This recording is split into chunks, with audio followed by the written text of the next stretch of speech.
Dans des familles, dans des campagnes, famille nucléaire élargie monoparentale, lorsque le bébé a atteint un certain âge, environ 1 à 2 mois, les parents sont tentés à pratiquer ce que nous appelons l'allaitement artificiel, encore appelé, ça veut dire ainsi le sevrage.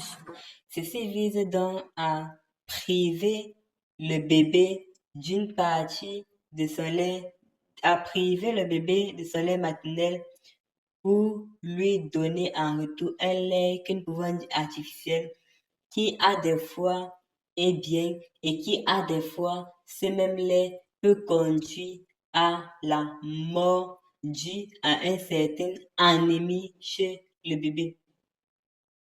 Certaines personnes vont se dire, comment est-ce que le lait peut entraîner l'anémie chez mon bébé? L'anémie, c'est quoi? C'est la diminution du nombre de globules rouges.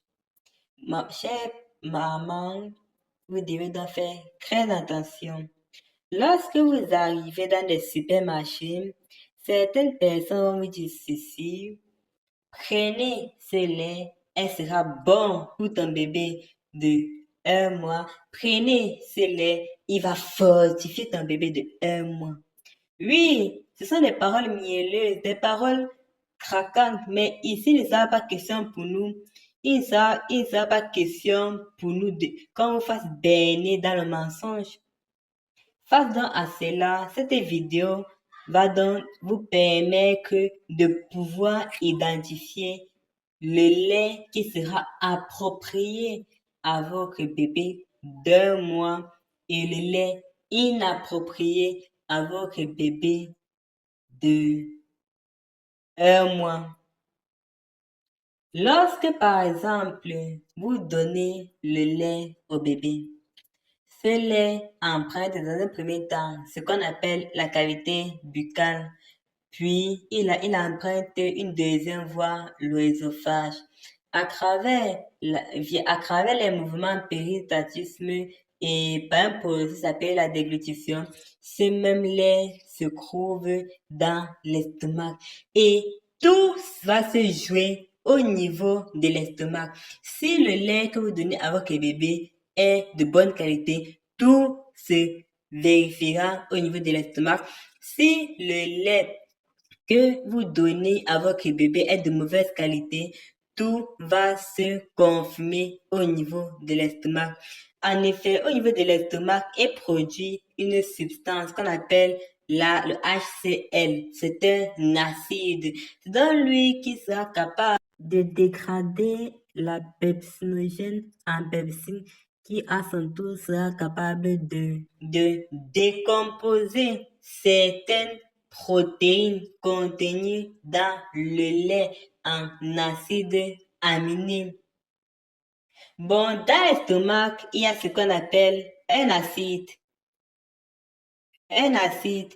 Et ici, dans cette expérience, j'ai pris, vu que le vinaigre est de nature acide, je vais donc prendre le vinaigre que voici comme le contenu, comme le suc gastrique de l'estomac, comme cet acide produit par l'estomac. Voilà donc ça, représenté ci-dessous.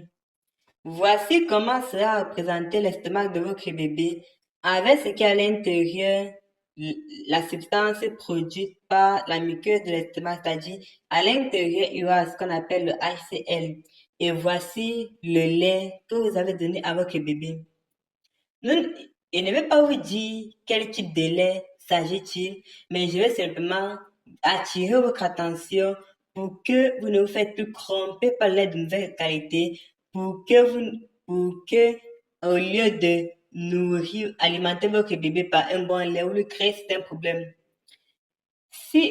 Lorsque vous avez par exemple donné le lait à votre bébé, si il est de mauvaise qualité, tout va se jouer au niveau de l'estomac. Si il est de bonne qualité, tout va se jouer au niveau de l'estomac. Suivez simplement attentivement et vous allez voir la suite. Vous avez acheté un lait X et on ne connaît pas si c'est bon ou mauvais pour le bébé. Imaginez par exemple que vous prenez ce lait-là et vous nourrissez votre bébé avec. C'est comme ça que ce lait va parvenir, c'est comme ça que ce lait va parvenir au niveau de l'estomac. Ce lait en question va parvenir au niveau de l'estomac. Mais dans les conditions normales, on s'attendait à ce que le lait qui parvenait au niveau de l'estomac soit dégradé en micromolécules.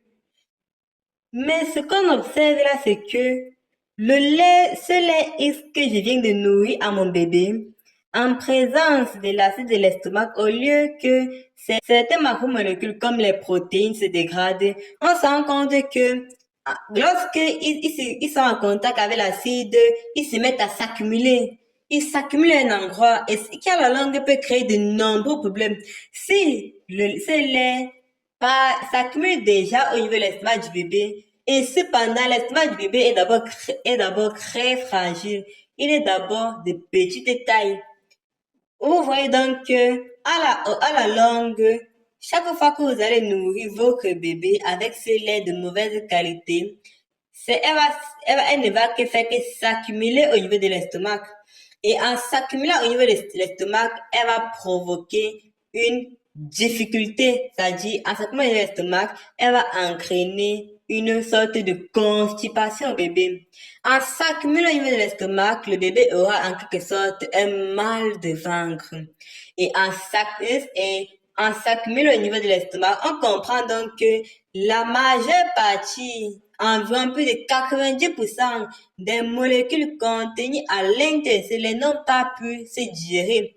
Du coup, toi qui pensais que le lait en question renfermait le lait en question renfermait la vitamine, du fait qu'elle n'a pas pu, du fait que les macromolécules n'ont pas pu se dégrader, alors ces nutriments ne seront pas absorbés. Et si ces nutriments ne sont pas absorbés, parce que voilà ce qui va se passer. Lorsque tu vas allaiter ton bébé, tu vas te mettre à lui donner ce lait de mauvaise qualité. Et en lui donnant ce lait de mauvaise qualité, toi, tu vas penser que les nutriments contenus dans le lait vont parvenir dans le sang après absorption.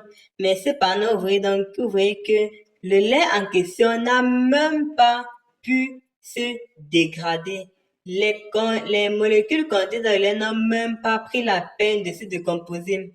Et s'ils n'ont pas pu la peine de se décomposer, on comprend donc qu'ils contiennent encore ces nutriments, ces micro-éléments dont a besoin l'organisme. Ils n'ont pas pu se dégrader, alors ils vont s'accumuler là-bas. Le bébé aura les constipations, le bébé aura mal au ventre, il n'y aura pas absorption intestinale, du coup, il n'y aura pas absorption de certains nutriments comme le fer, comme la vitamine B12. Imaginez par exemple qu'on vous donne la patate. Nous sommes témoins que la patate, dans la patate, il y a le glucose. Et pour que le glucose de la patate soit absorbé, il faut que la patate soit digérée. Et si cependant, arrivé au niveau de l'estomac, la patate se met à s'agglutiner et ne se dégrade pas. On comprend donc que l'intestin, le sucre à l'intérieur ne pourra pas traverser la barrière du tube digestif et donc ne pourra pas parvenir au niveau du sang.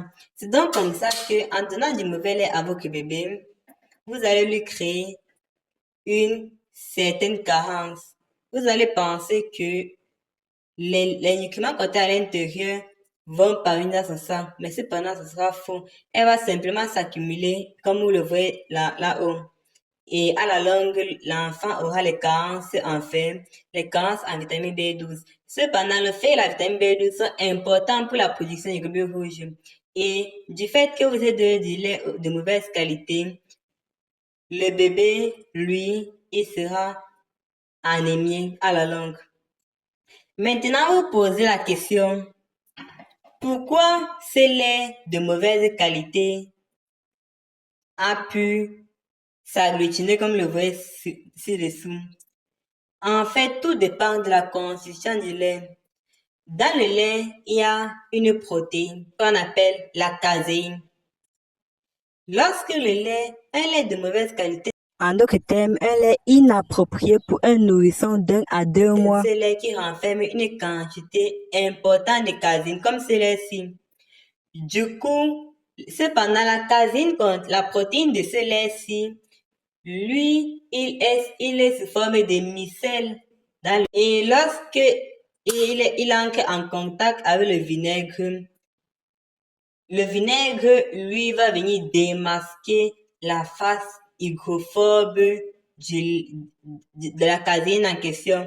Ce qui fait en sorte que la protéine ayant été démasquée, la partie hygrophobe de la protéine étant démasquée, du coup, la protéine en question ne sera plus miscible à l'eau. Elle sera un peu comme l'huile et l'acide sera un peu comme l'eau.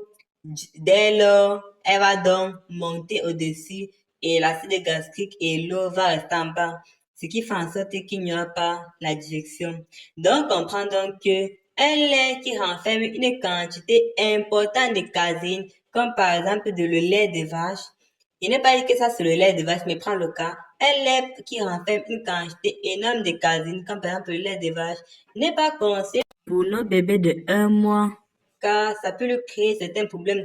Vous le voyez si bien, du fait qu'elle renfermait une quantité importante de caséine, elle a donc été inappropriée pour le bébé précis parce que chez l'adulte, elle n'aura pas de problème. Mais chez le bébé, elle est inappropriée parce que en face à l'acide, cette caséine, la partie hygrophobe de la caséine là a été démasquée. Du coup, la caséine va être un peu comme l'huile et le contenu d'estomac va être un peu comme l'eau. Et du fait qu'elle est un peu comme l'huile, elle va plus être miscible et elle va donc remonter à la surface et s'agglutiner, créant les troubles à notre bébé et bien d'autres. Vous voyez donc Pour nos que bébés allaiter de le 1 bébé n'est mois, pas mal, mais elle est encore plus bien lorsque vous lui allaitez en lui donnant un lait de bonne qualité.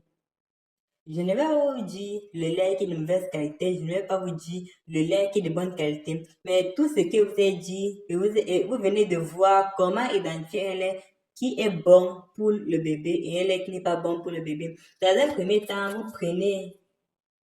vous prenez une boîte, un tanguy en question, vous mettez le vinaigre, vous ajoutez juste simplement une quantité de lait que vous êtes censé donner à votre bébé. Si cette phase, si elle se présente comme ça, de la façon que certaines molécules montent en haut, d'autres restent en bas, cela montre donc que le lait n'est pas bon pour le bébé. Mais si par contre, en ayant mélangé avec le vinaigre, rien ne se passe, vous comprenez donc que le lait là est bon pour le bébé.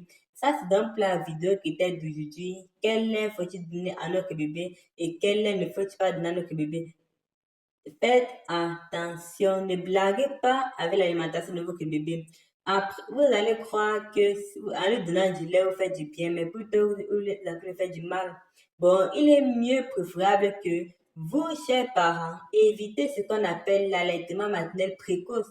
Attendez au moins qu'il a l'âge de 6 mois pour commencer à lui alimenter avec de telles choses. Parce que à l'âge de 1 mois, si vous donnez tel lait au bébé, son estomac est d'abord moins développé, il ne va pas supporter. Vous allez lui créer certains problèmes digestifs, certains mal. Et à la longue, vous allez vous mettre à dépenser sur lui. Ce que vous devez savoir finalement, c'est que ici, un bon lait approprié à notre bébé de 1 mois sera celui-là qui, lorsque vous allez mélanger avec de l'acide, va vous donner l'impression que vous n'avez mélangé à rien d'autre. Ça sera un peu comme si vous n'avez mélangé à rien. Ça sera là, rien ne va changer en fait. Bon, chers parents, faites très attention. Nourrir, c'est bien, mais encore plus bien lorsque on nourrit le bébé de façon scientifique. C'est tout pour aujourd'hui. Et prochainement, j'évoquerai un thème intitulé Le manioc amer, un danger pour l'humanité. Dès lors, si vous avez aimé la vidéo précédente, n'hésitez pas à vous abonner pour ne manquer aucune prochaine vidéo, car en vous abonnant, lorsque j'aurai mis sur la prochaine vidéo, vous aurez directement accès à cela, intitulé Le manioc amer, un danger pour l'humanité, pouvant conduire et qui cependant est la cause de nombreux décès dans les familles. Donc, n'oubliez pas!